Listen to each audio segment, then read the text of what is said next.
Hi, I have decided that I was going to do a video to send to you because I think you need to see my face. I think you need to see me writing an email and telling me everything you had to tell me that way, and not being able to see my reaction just doesn't seem right. So I'm going to read you my reply. I'm going to read you what I have to say back to everything you told me.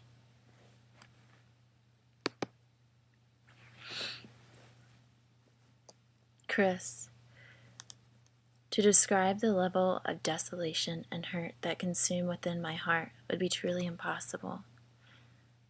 My words that I have to say to you will only give you a tiny glimpse as to how you have made me feel. My feelings hold more weight than any kind of description that I could give would come close to indicating. When I first met you, I was so hesitant. I had been walking around for the past year, holding my heart so carefully tight, making sure that no man could find a spot in it, because I knew protecting it was my first priority. When I think back to our first date, I can picture and replay the whole night from beginning to end. I didn't know it then, but you knocked on the door to my closed-off heart that very night. I told my friends that the first date I had with you was special in a different kind of way. I said it was the best date I had ever had. This shocked them, but it shocked me more. I eagerly accepted a second date with you to see if there was any way the first date could be duplicated. The second date included us sitting in my living room sharing our first bottle of wine together, talking and opening up to one another. We spent time expressing thoughts, ideas, and opinions. I'm not sure if I've ever had such an engaging, meaningful conversation on a date with somebody as I did with you that night. Everything we talked about was a deep and reflection of who we are as a person, and I was completely enthralled by you.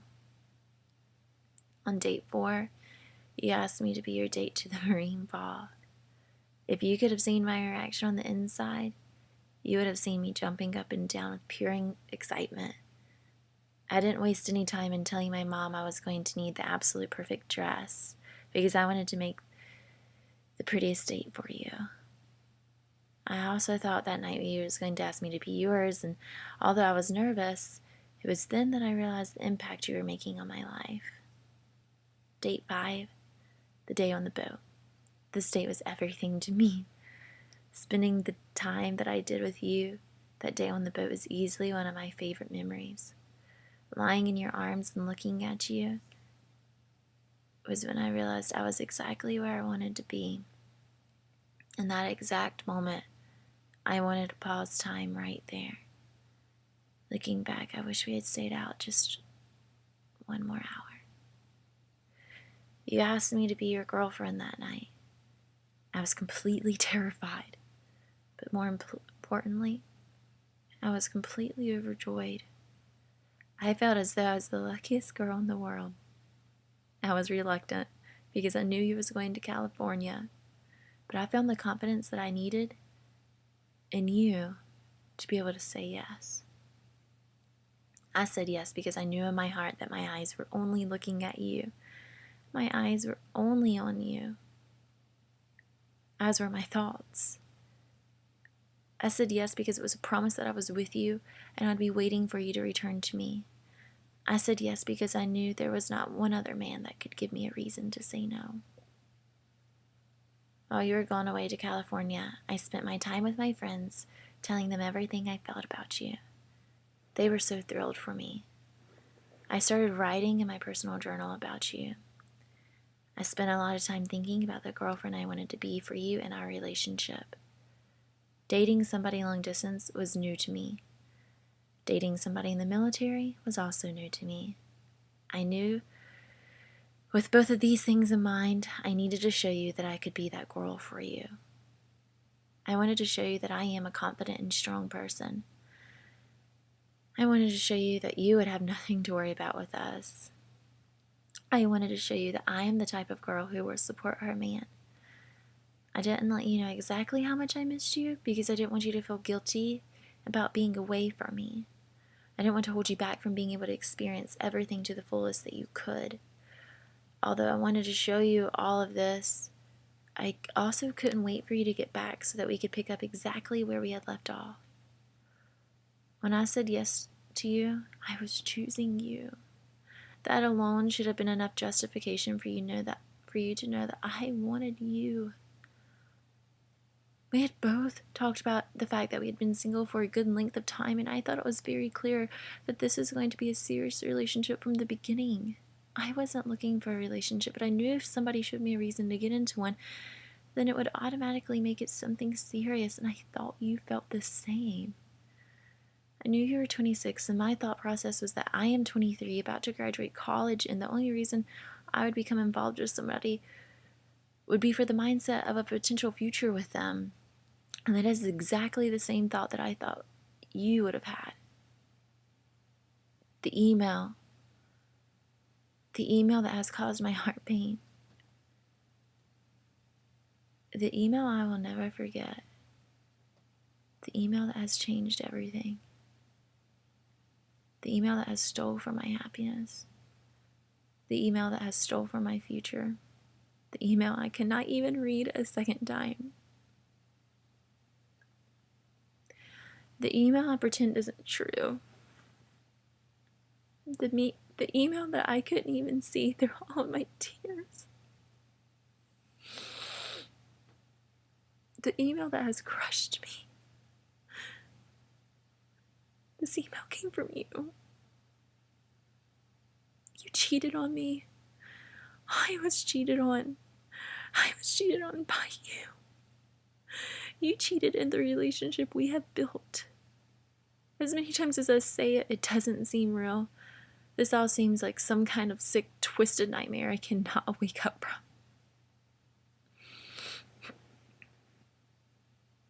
My mind has not stopped thinking about you for even a split second, or about any of this. I keep thinking about the timeline of our relationship. I keep thinking about at what point you cheated on me in our relationship. I keep thinking about what we shared before that point and what we shared after that point. Before that point, I had already decided on you. You asked me to be your girlfriend, and I said yes without a hesitation because you was what I wanted. You saw my body. You held my body. You kissed my body. You touched my body. You did all of this before that point. We had not engaged in sexual intercourse yet, but the truth is, I have always pictured the man that I would marry, I would make love to for the first time, not just have sex. I was in search of something different. You were special to me. You knocked on my heart and I let you inside. With that being said, I knew early on that I wanted to wait for that because I was treating you as though you were the one. I could have had sex with you on that first date, but I wanted to see what would happen if I waited. I was waiting because I knew I saw the potential of something bigger. I knew so early on how I felt about you. I was there. I was in it fully. I was in the relationship 100%. Another man didn't stand a chance at having my attention, even before that point. I have been alive for 23 years, and I can say without a shadow of a doubt that since I have been living, nobody in this entire world has ever done something so malicious to me. You planned to cheat on me. You not only had a weak moment and thought about it, you acted on it. It wasn't an accident.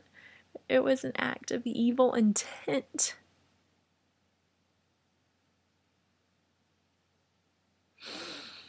To have my poor heart and mind wonder where I was in the world, what I was doing, while you put to bed two different girls, gives me a feeling that I would never wish upon my worst enemy. I remember that weekend, all I could think about was you. All I could talk about to my friend Mary was you, and how I could really feel good about our relationship. All I wanted was for you to come home and be with me. To know that when you kissed each girl, you were able to keep going. Beyond that point, makes me want to throw up right now. To know that you didn't see my face or hear my voice or think about me or us for a second is the most hurtful thing I have ever felt in my life. I told you from day one in Chili's the most important thing I wanted to exist in our relationship was good communication and a healthy relationship. I am such an easy person to talk to about anything. And I thought I opened that door for you. If you even slightly doubted my feelings or where I stood with you, why couldn't a simple question suffice? Why wasn't I worth that? Why would you ever take the chance in doing something so damaging to us and to me just because you were unsure about things?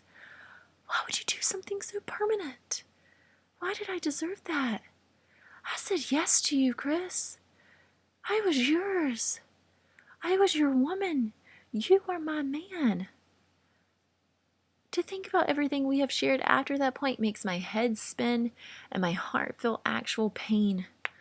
Charleston happened after that point. You told me you loved me. You told me things about your mother that I hold so dear to my heart. You laid me down in the bed and you made love to me. You looked at me the way I envisioned my future husband would. You became my best friend. All of this happened after that point. How could you even argue the point of wearing a condom or not with me after that? I am immediately scheduling an appointment to be checked out for any and all STDs. How could you seriously get into a debate about that? How did you not feel bad? Do you actually hate me? Was that nothing to you? We haven't had just one conversation about cheating, but we have had two. One took place in the car on the way back from Charleston, and we discussed what we thought of defined cheating. I remember that conversation vividly. I even asked you how you would feel if I had danced with another guy, and you told me your heart sank at the thought of it. You even shared to me the entire story about your high school girlfriend cheating on you and how much it hurt you and how you talked about it immediately made you hate cheating. Conversation number 2 about cheating occurred when we were watching the show The 100, and the guy had cheated on his girlfriend because she was in space and he was on Earth, and we joked about the idea of that happening, but then I remember me plainly saying, that's one thing I feel as though I'll never have to worry about in this relationship.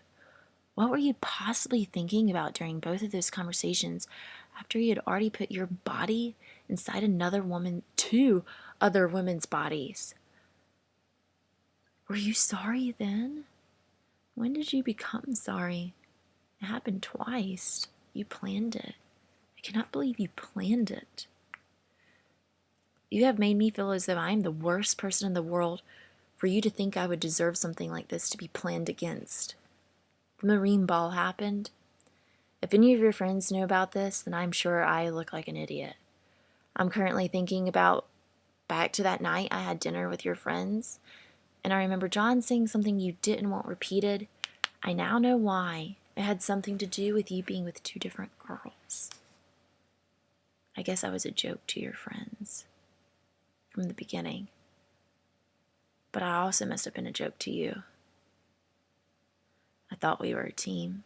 I thought we were in this together. I had no idea I was alone the whole time. I have already said that I wouldn't be able to truly describe to you the feelings that my mind and heart are experiencing, and I really cannot. I am broken. You have broke me.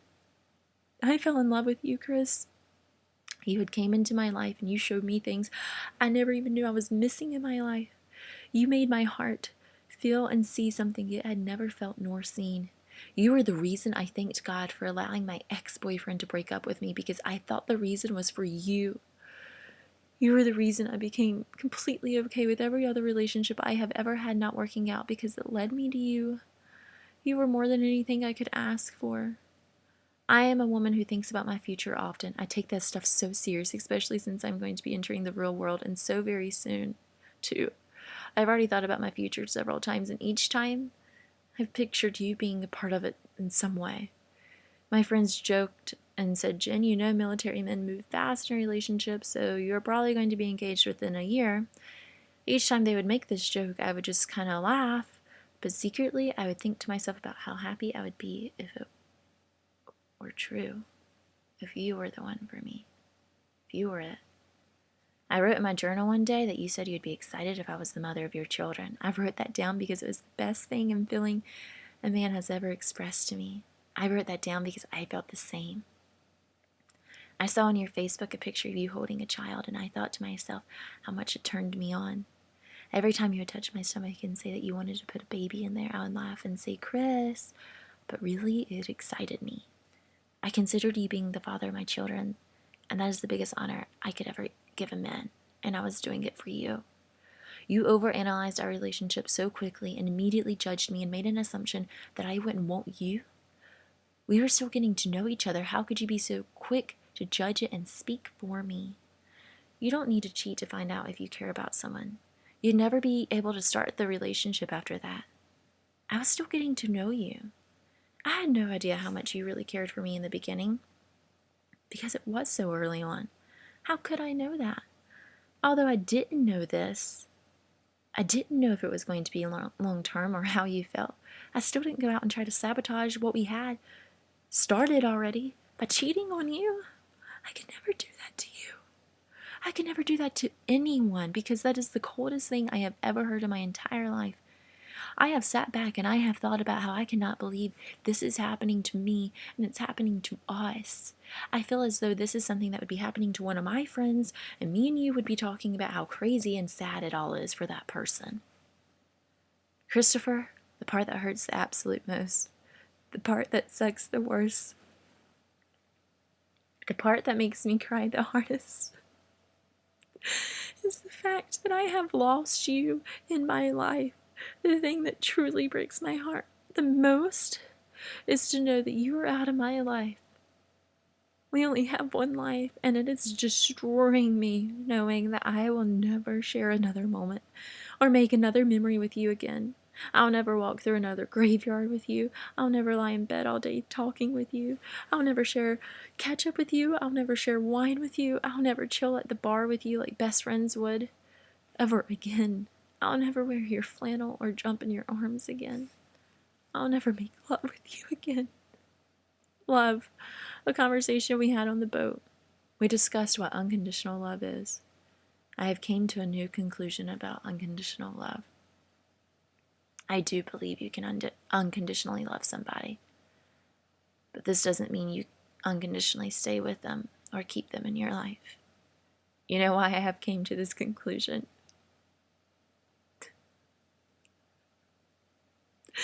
Because despite what you have done, despite that you have laid 2 other girls to bed while you were with me, despite the fact that you have broke me, I love you.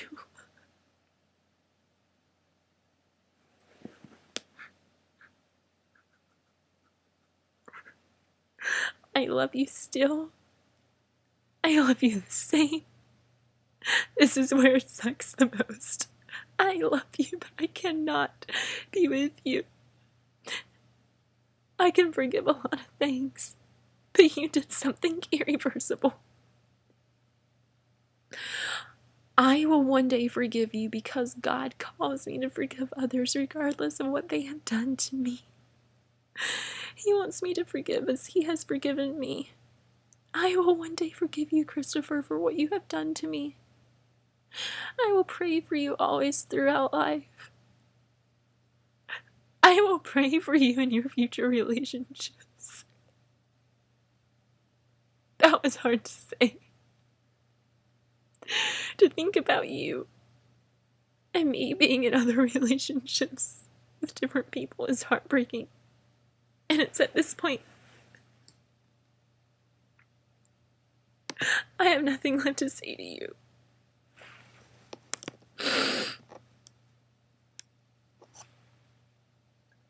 Because I'm crying so hard. It hurts. I thought you could have been the one. I at least wanted to find out.